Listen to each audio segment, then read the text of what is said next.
everybody. Thanks for listening to the Adulting is Easy podcast, where we make adulting easier by making money easier. This is your host, Lauren. And pardon my voice this week. I am getting over strep throat, but I'm going to do the best we can. I'm probably just going to let Brendan Bennett do most of the talking. He's a 27-year-old Midwest investor based out of the Cleveland, Ohio market. His portfolio consists of 11 properties and 21 units with a mix of short-term rental, mid-term rental, and traditional long-term rentals. Brendan is also a licensed real estate agent with EXP and is the VP of Revenue at Upright, a hard money lender based out of Cleveland, Ohio. Thanks for joining me, Brendan. Thanks for having me, Lauren. I appreciate it. Our goal for today is to make adulting easier for listeners by discussing a personal finance topic, since managing money is a huge part of adulting. So today, Brendan, we're going to talk about house hacking. And what exactly is house hacking? Yeah, so I think house hacking, in a general sense, is leveraging a residence that you live in to spit off some level of income to help pay for the cost of the home. And in some cases, it's the full amount. In some cases, it's some of the amount, but it's a way to subsidize what would normally be your rent or mortgage payment by having other people pay you rent income in some way or form. How did you come across house hacking? And maybe you didn't know it was called house hacking at the time. That's possible. Yeah, I didn't. So Brandon Turner was probably the first person from Bigger Pockets that I had learned about the topic a little bit. I was 20 years old. I was finishing up my undergraduate degree, getting ready to transition to grad school. It was my first time moving out of my parents' house. I knew that I was going to have to pay rent in a student rental. And I started to kind of sweat that rental payment, which, as someone who was trying to put themselves through college and also work a little bit, I was like, man, I've never had a $400 rent payment per month as a 20-year-old. So I was like, I need to figure out a way to try to subsidize that. So that's when I first started getting really, really interested in the topic. And then Craig Carolop, also from Bigger Pockets, he put a lot of really great content out there, podcasts, blogs, books. He really solidified the concept for me and taught me the ropes, both through reading and his other forms of content. And that really propelled me to take my first step when I was 22 or 23, I believe. What did that first step look like? So the first step for me was playing defense with my expenses. So I was making not a ton of money as a college student does. And I was making maybe 1,500 to $2,000 a month or whatever it was at the time. So my goal was first to get my fixed expenses as minimized as possible, because you can't buy a house. Yes, if you have the down payment, you can technically buy a house, but you maybe shouldn't buy a house if that's like every penny you have. Because if a furnace breaks, you got a leak in the roof, you're now upside down, you're going into debt, and you're working in the reverse goal is what you're trying to do. So for me, the first step was cleaning up my personal finances and becoming really, really intentional around a budget. So I did that first. I stockpiled, I think it was, 3,500 or $4,000, which seemed like $1 million to me at the time. And luckily, that was enough for me to approach a close friend of mine who also was very financially savvy, very entrepreneurial in spirit. He ran his own business out of his college dorm room. And I said, hey, we should partner up. One, because doing business together would be fun, but two, like I'm short on cash and I won't be able to buy this house by myself.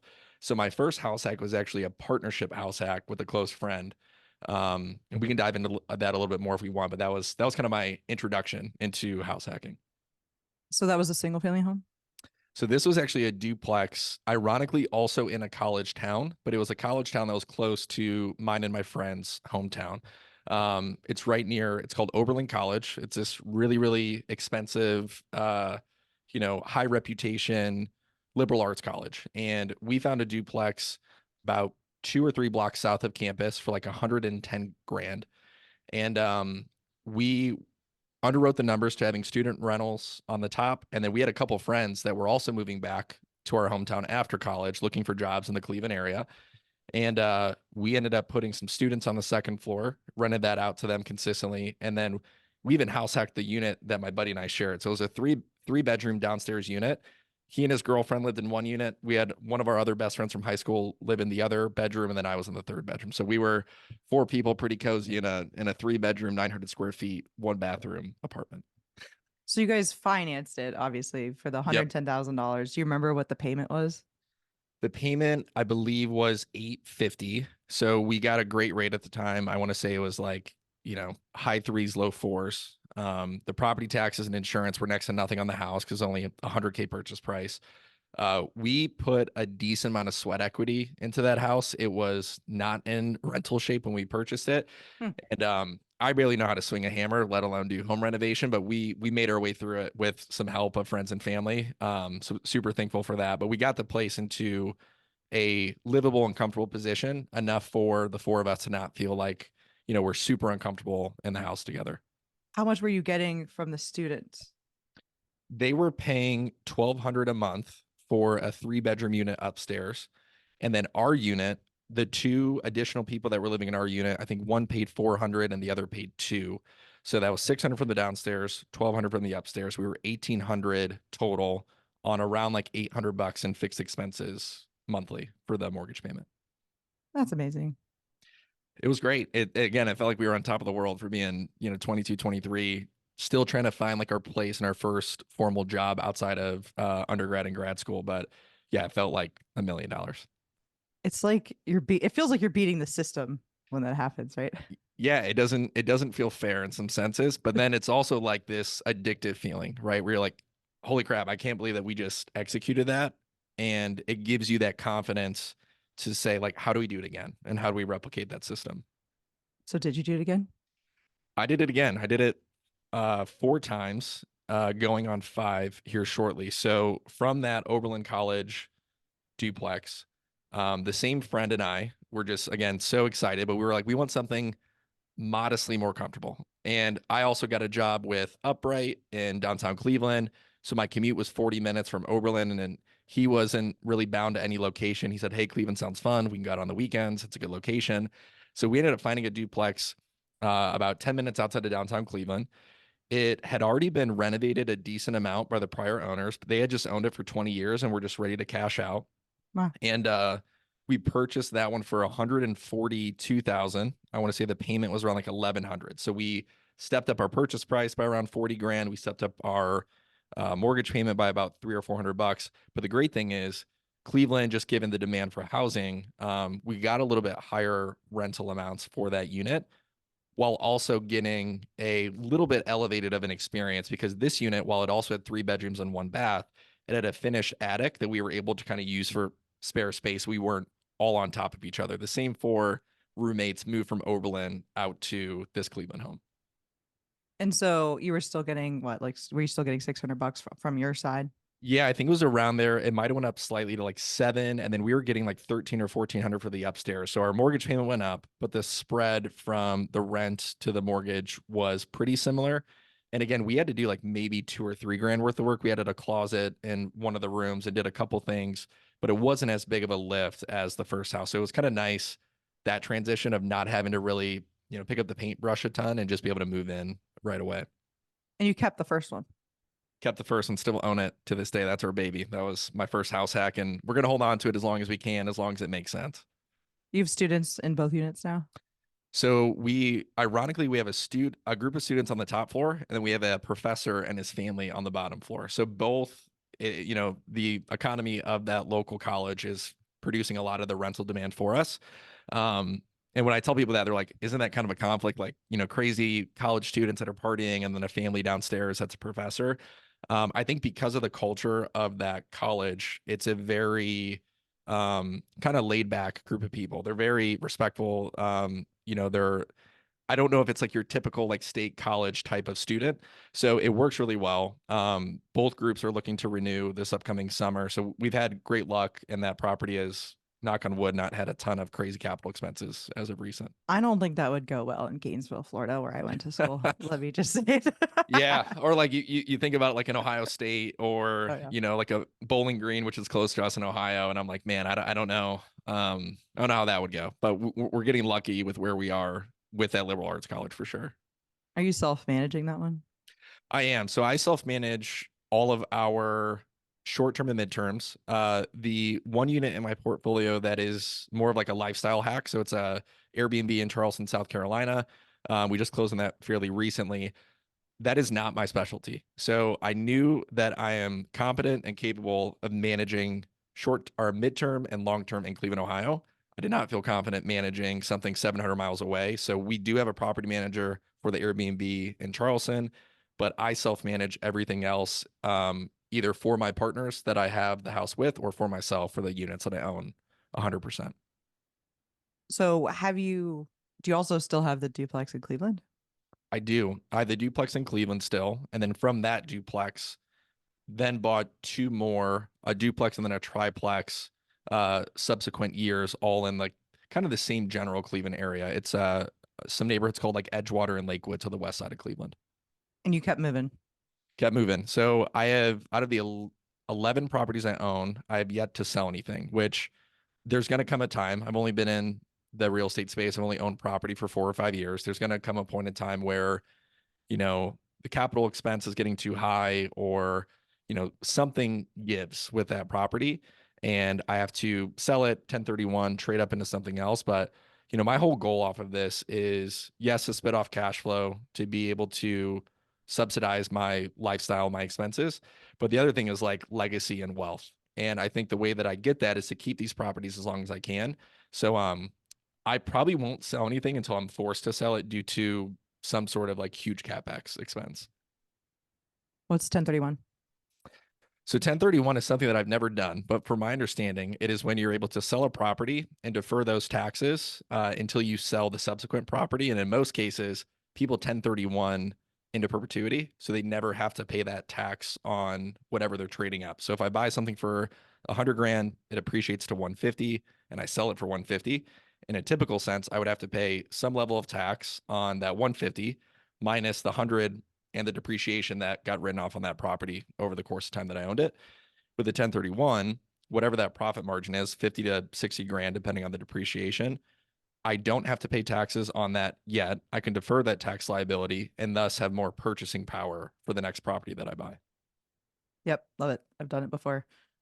And the 1031 exchange, it sounds like this crazy loophole, but what it incentivizes is you to sell properties and trade up and free up some of those. I mean, if you let's say you're doing like a natural trade up from like single family to duplex to Yep. quad to small multi, that frees that up for other investors. It incentivizes people to sell properties. So that's just something that I wanted to mention there as well. Yeah, 100%. I think it also, if you think about it from a city planning perspective, I would imagine that at a local level, if I trade up from a single to a duplex to a quad, I'm providing ideally higher quality rentals in an area that needs more housing. And the 1031 like allows me to do that, right? Without the 1031, it would be a little bit more difficult for me to trade up and I might not be able to get as many units out to the market local to Cleveland as that local municipality might want.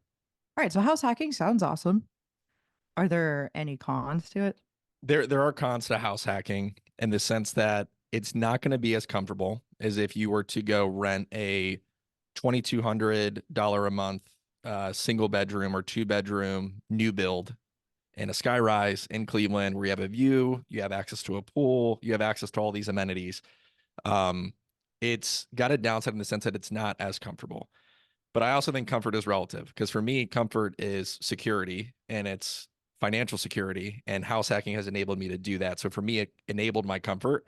And I was also able just to delay that gratification as long as I needed to up until really February of last year when I finally bought a single family home. And I do not have any other roommates or anything except for my girlfriend. There's no other people living in the house. So it's very comfortable. It's very homey.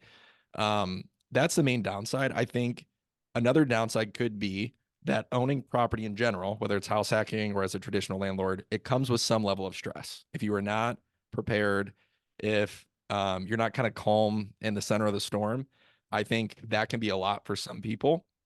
And I think as you have experienced, Lauren, that's just kind of a trial by fire situation. Like as soon as I was afraid of evictions for my entire course of being a landlord. And I think once you go through one, you're like, okay, I understand the process. I have the information. I'm not as scared anymore. And it's just that exposure therapy kind of gets you through these different things. But I've also been anxious at 11 p.m. that, I have to make this repair to this property or I'm going to lose rent for 2 months. Right. So there's trade-offs, but I think the scale very obviously tips in the way of the house hackers across the country that continue to buy because the benefits outweigh the cons. Also, you mentioned the interest rate that you got on the duplex earlier. There's a lower interest rate on a duplex if you move into it than if you buy it purely for investment. Same thing with the down payment. I mean, now you could put 5% down on a quad if Yeah. you're going to live there. Like, no brainer to me. I mean, duplexes, triplexes are great too. Having roommates also a possibility, right? So that's a huge thing. And then the other positive side to house hacking is you kind of get to test out being a landlord. And I don't think, at least for me, you don't have any stress of being like far away from the property. I think a lot of people like they're like, what if I don't know what's going on over there? Well, if you live next door in a duplex, you're keeping an eye on the property and maybe you're getting comfortable as these different situations occur and you're getting, to use your term, your exposure therapy right next door. Yeah, absolutely. I think having the ability to just knock on the door, walk into the tenant's unit, observe whatever the issue is, try to diagnose it yourself, and be able to say, hey, this is a level 1 emergency or a level 10 emergency. It's really hard to do that over the phone. I've had situations where tenants have texted me, and I'm like, oh man, this is extremely bad. It's going to cost me a ton of money. I then get a contractor over there. They're like, hey, this is like $100 fix. This is very, very simple. So I think to your point, Lauren, having that accessibility and that proximity allows you to diagnose things way quicker, which allows you to bring that level of stress back down. Yep, that's a great point. So, Brendan, who should house hack? In a perfect world, I think everyone should house hack. Everyone should understand the concepts of what it means to house hack. And I think, as you and I were talking about pre-recording, it's very difficult in some markets, and other markets it's really easy. Cleveland, for example, I'm very proud of myself that I've house hacked 4 going on 5 times and have accumulated these rentals. But housing in Cleveland's also relatively cheap, and there's also a plethora of multifamily units that are accessible to me. If you go to some markets, the entry point is 600-700 grand. It's Yeah. really, really hard to find multifamily, so that strategy may not work. Or it could be a market where one of my close friends from high school lives, like New York City, where it is near impossible to buy something in that downtown area or even in some of the suburbs just because of the cost. So I think everyone's situation is a little bit different, but I think that if you have the means and the ability, house hacking should ideally be for anyone who is looking to start their financial journey on becoming financially independent. And they should do it more than once if they like it. Yeah, I mean, I'll give a quick example of the house that I'm living in now. We got a great deal on it. Myself and my girlfriend live there. It's a new construction home built by the local municipality land bank. So there was a subsidy on the house. We got an awesome deal on it. It's got a 15-year tax abatement, so the payment is great. So in a perfect world, from the outside looking in, like I should be super stoked, right? I have a new construction home. My payment's relatively light because of the tax abatement. Um, but the grass isn't always greener in the sense that if something breaks to that property, I had a $400, minor furnace thing that we had to get tweaked from the builder. And that hurts because I don't have revenue coming in on that particular house to offset that expense. Whereas if I was spending 3 grand on a furnace at the Oberlin property, in my mind, I'm like, that's a business expense. It's getting covered by my tenants. So I definitely would suggest that people do it multiple times, as many as they can, within reason. But I will say that as someone who's kind of on the other side, where I've transitioned into more of like that deferred or delayed house hack or the primary hacking, I think that it's right for me in this current time. But I would love ideally to continue to do that, 10 times into my mid to late 30s if I was, still in that position. So yes, you should do it more than once. Yeah, primary hacking is when you buy a primary house and then you know that you're going to turn that into a rental someday. So when you buy a new primary and you keep that one and you keep it with that loan, which is a big Yeah. deal. Again, that interest rate is a point, at least a point lower. The down payment was lower. And I definitely did that for my first rental was a primary hack. And I guess technically it was a house hack because I had a roommate, which I just didn't know it at the time in 2012. Yeah, and another concept, Lauren, that I learned this from a local investor in Cleveland on Facebook, and maybe this is a made up term, but I'm gonna recycle it. He calls the acquisition of an Airbnb property like a lifestyle hack. So his lifestyle is that he wants to be able to go to Florida for 2 weeks out of the year, enjoy a property, but not have to pay for the Airbnb lodging, the hotel lodging, whatever it is. Um, so that is kind of the evolution of what the principles that I learned in the commonplace house hacking of having roommates in my unit, having roommates upstairs or downstairs. Um, my buddy and I that just acquired that property in Charleston, South Carolina, we are now kind of lifestyle hacking in the sense that that's one of our favorite vacation places ever. Like he's been going there for 20 years. I recently found out about the area 3 years ago and fell in love with it. So we're going to get the benefit of being able to go to this property, 10 days out of the year or whatever it is, for free, ideally, as long as we're making the money that we hope to make. And the rest of it is subsidized by the guest. So I think this is kind of like the most higher end version of house hacking, but it definitely is a way to enable that lifestyle that you want without having to swipe a $3,000 Airbnb bill every time you want to do it. Yeah, that's a good point. I think that makes a lot of sense for existing real estate investors to do. The people 100%. that think they're going to get a free trip to Disney every year, so they buy a property just outside of Orlando. Yeah, There's a ton of competition there. It's not the sure. first person that had that idea. Yep. And if they're not already a real estate investor, they're not going to have that calm in the face of the storm like you were talking about. So I think that makes a lot of sense. I don't think people should necessarily just have the primary house and be like, now I've got a free vacation home. Right. It's almost not worth it for just that. No, absolutely. And there's a reason why that is my 11th property out of Exactly. 11, right? I Yeah. went through all these smaller hurdles, took my lickings and learned from it and moved on and took all that knowledge, information, that network that I built just over the course of the last 5 years and felt empowered enough to take that step. But definitely agree that it's not impossible to do for your first deal, but definitely would recommend you with, crawl before you run kind of thing. Absolutely. So I'll just say this here real quick. I've house hacked 4 times. And in running a spreadsheet, these are approximate numbers, but I ran a spreadsheet when I was about 29, 30 years old of when I could retire in the single family home I was living in. And my husband and I were making good money and everything, saving good money. It was like 55.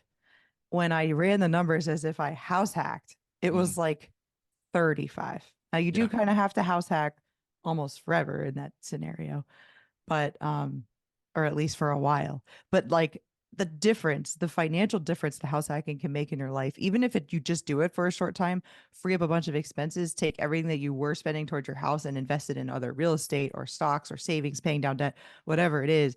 I mean, it really, really can launch you and almost guarantees that you're going to be able to retire and not live in poverty when you're old. Like, period. absolutely. Yeah. I mean, a great example of that too, Lauren, is, and I don't know the extent of your listener base, but my dad is 52 years old and him and I are talking right now about ways that he could house hack, right? Yeah. Because he's in a stage of his life where, he's clocked 30 years at his job. He is, of retirement age for his position. And we're looking at ways for him to be able to do it, right? So it's not just the 22-year-old coming out of college.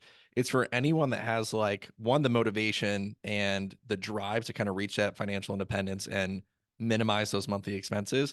But again, my dad in his mid 50s, he's someone that is open to the idea because he understands like the power that it brings and how much comfort will come from it financially.